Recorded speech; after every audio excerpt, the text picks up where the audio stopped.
દ્વારકામાં સ્વચ્છતાના દાવાના ધજાગરા ઉડ્યા છે। દ્વારકાની જૂની નગરપાલિકા પાછળ આવેલી છે શાળા નંબર 3। અહીં વર્ષોથી લોકો શાળા પાસે કચરો ઠાલવે છે, જેને લઈને શાળાના વિદ્યાર્થીઓ અને શિક્ષકોને પરેશાની ઉઠાવવી પડે છે।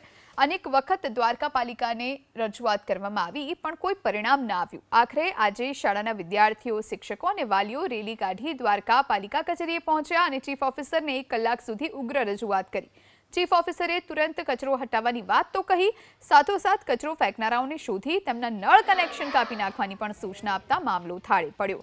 શાળા પાસે કચરો ઠાલવતા વિદ્યાર્થીઓનું આરોગ્ય જોખમાય છે। દુર્ગંધના કારણે વિદ્યાર્થીઓ શાળામાં નાસ્તો પણ નથી કરી શકતા।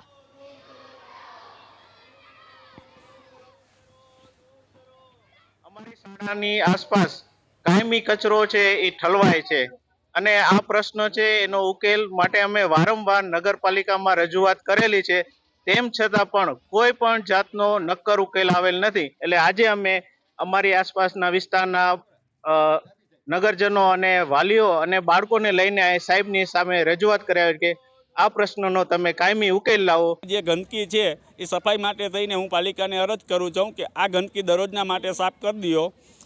અહીંયા વારંવાર છોકરા બીમાર પડે છે।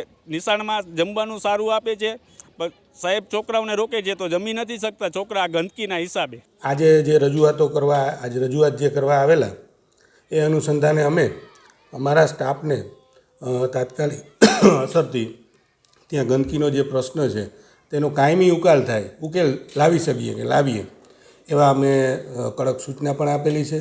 જે ગંદકી કરે છે તેના પાસેથી દંડાત્મક કાર્યવાહી પણ કરવામાં આવશે। તેના ગેરકાયદેસર કનેક્શનો છે તે ચીફ ઓફિસર સાહેબશ્રીની સૂચના સાહેબે પણ આપેલી છે કે તાત્કાલિક અસરથી તેને કાપી નાખવા, જેથી આ ગંદકીનો પ્રશ્ન કાયમી ઉકેલ થાય।